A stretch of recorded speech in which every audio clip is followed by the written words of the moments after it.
So we intend to start work on government buildings, starting off with the schools under the Ministry of Education. It's just by collaborating with one organization, we can reach out to a large number of consumers, for essentially all the government-based schools in Singapore, amounting to around 258 in total.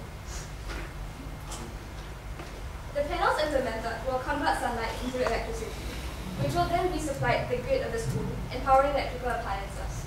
We will manage the whole project and aim to get revenue from mainly selling the harvested electricity from the solar panels to the school with a 20-year contract, giving us a steady monthly income.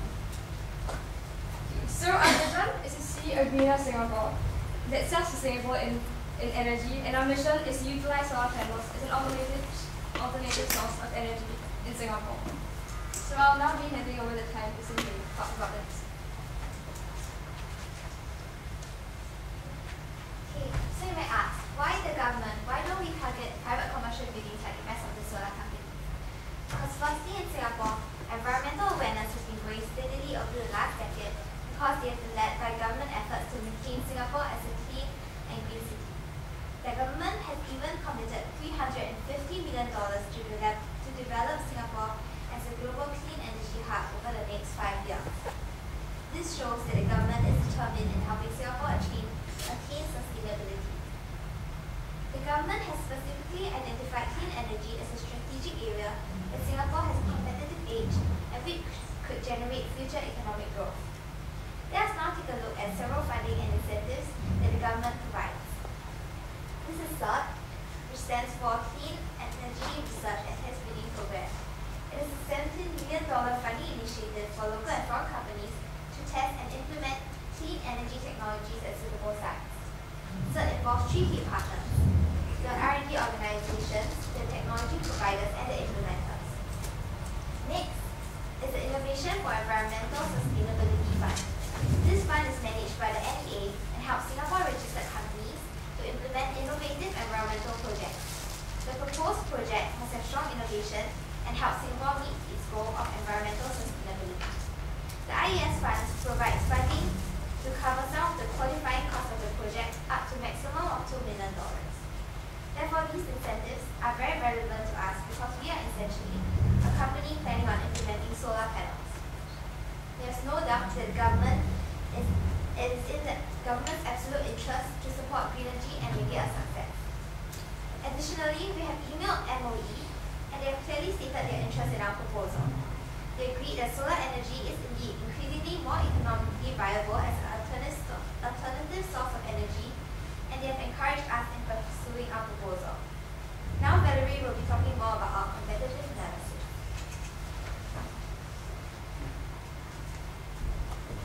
As you know, all companies have their problems and their competitors. Our main competitor is Sunseap. Sunseap is split into 2 sectors: Sunseap Enterprises and Sunseap Leasing.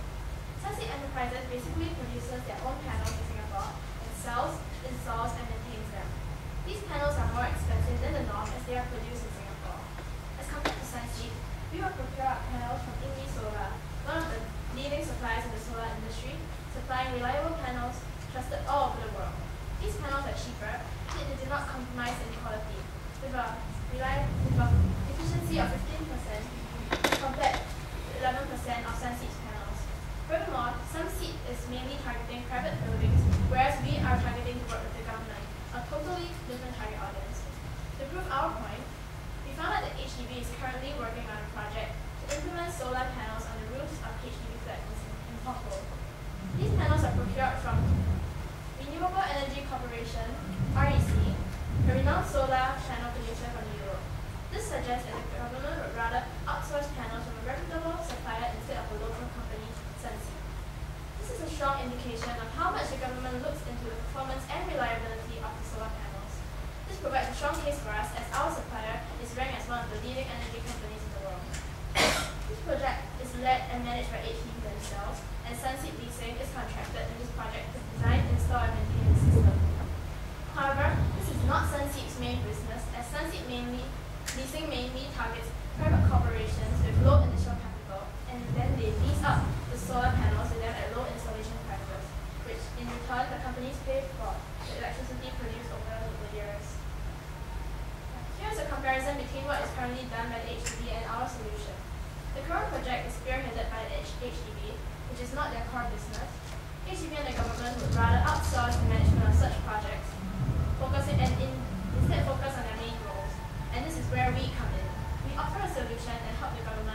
the management of this project. REC panels used by HDB is listed at $2.64 watt peak, whereas our panels from English Solar, a more reputable supplier, cost much lower at $1.26 per watt peak, without compromising on quality and efficiency. Also, our scope of work covers the roof of schools, which is less dense as it covers a wider area, and hence is able to supply a higher percentage of electricity to a larger area. Furthermore, we will enjoy the advantage in being first in the market to solely target government agencies. We will expand rapidly and ensure security for our company's position in the solar industry for at least the next 20 years by securing long-term contracts with the government. With our rapid expansion and securing of long-term contracts, there will be little room for competitors and copycats to expand. And now I'll be handing the time over to Eamon to further elaborate on our development plan. For development plan, we plan to install the solar panels directly onto the 28 schools that are upgrading the campus under the MOE's program for rebuilding and improving existing schools or PRIME scheme within the next 3 years. This is the list of schools that are on top of our list. They are upgrading their campuses, and we aim to install solar panels during this period to reduce installation costs and save the hassle of installing panels on existing buildings in operation. After implementation on the schools and upgrading, we tend to roll out and cover the rest of the remaining suitable MOE schools out of the total 258. As can be seen, there is a large target market, thus the continuous expansion available in our part. In future, after our success in schools under MOE, we hope to extend our scope and emulate success on roofs of hospitals and polyclinics that are under the Ministry of Health. We are also looking to possibly expand to military buildings and bases under the Ministry of Defense, as they have a large area of untapped potential space. Moving on to operations and management plan. And in order to reduce costs on our part, we plan to outsource the supplies of required equipment, the design and installation of the systems, and the regular maintenance to other companies in a partnership. We will be partnering with two main companies. First is English Solar, to supply us with the solar panels. They are one of the largest vertically integrated solar panels producer in the world, with high efficiency and reliable panels offered at a relatively low price. We have contacted them, and they are interested in providing us with two types of panels suitable for our project. The first is the Panda series monocrystalline panels, and the second is YGE series polycrystalline panels. Our second partner is Energy Plus, a local company. We will contract them to the supply of other miscellaneous equipment, design and installation of the solar system. They will be contracted to do regular maintenance and checking of the panels to ensure that they perform.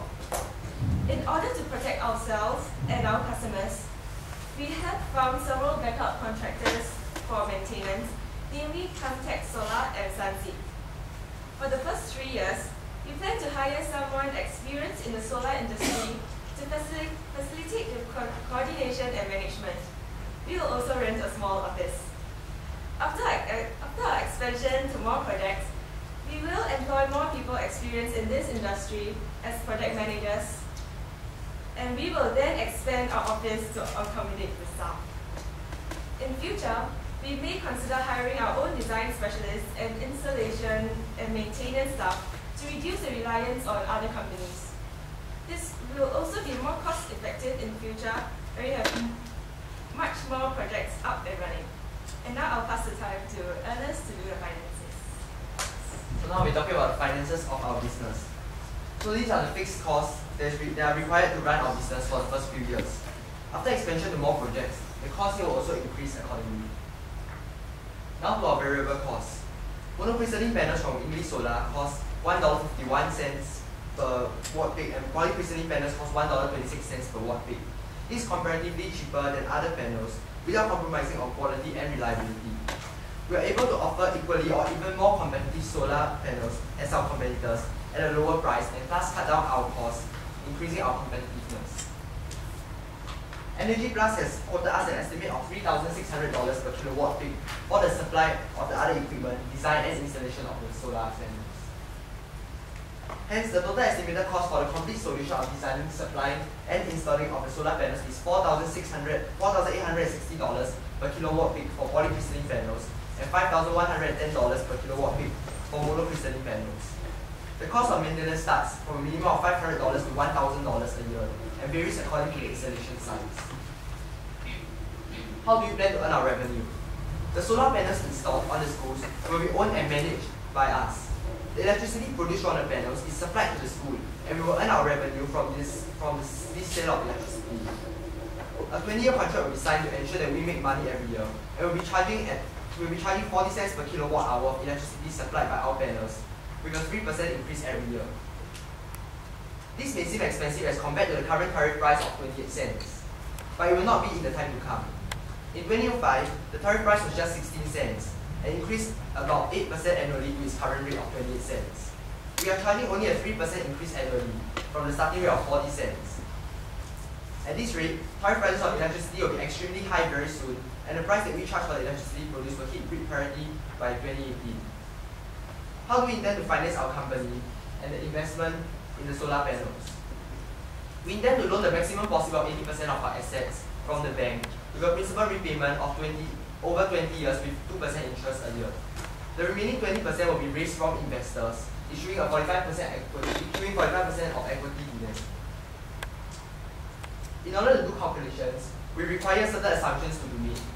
The average effective roof space of a primary school is about 3,000 square meters, and we assume the use of 240 watt peak polycrystalline panels. The number of panels to be installed is about 1,800, amounting to a size of 432 kilowatt peak of installation.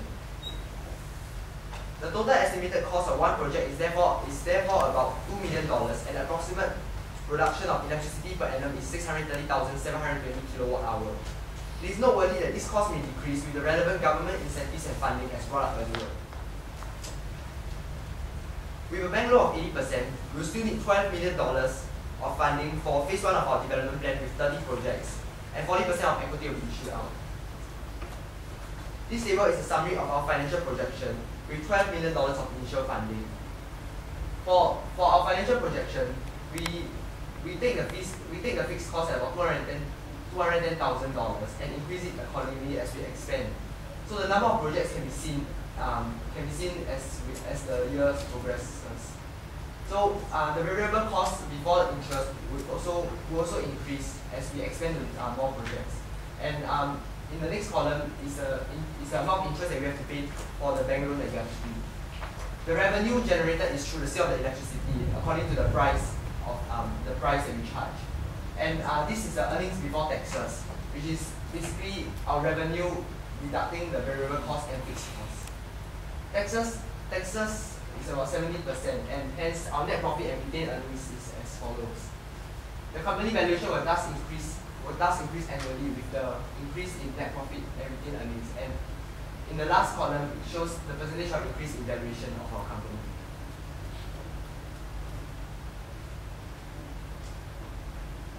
And we would like to draw your attention to the increase in valuation of our company over the next 10 years with this chart. As can be seen, the value of our company will increase greatly as we expand to more projects.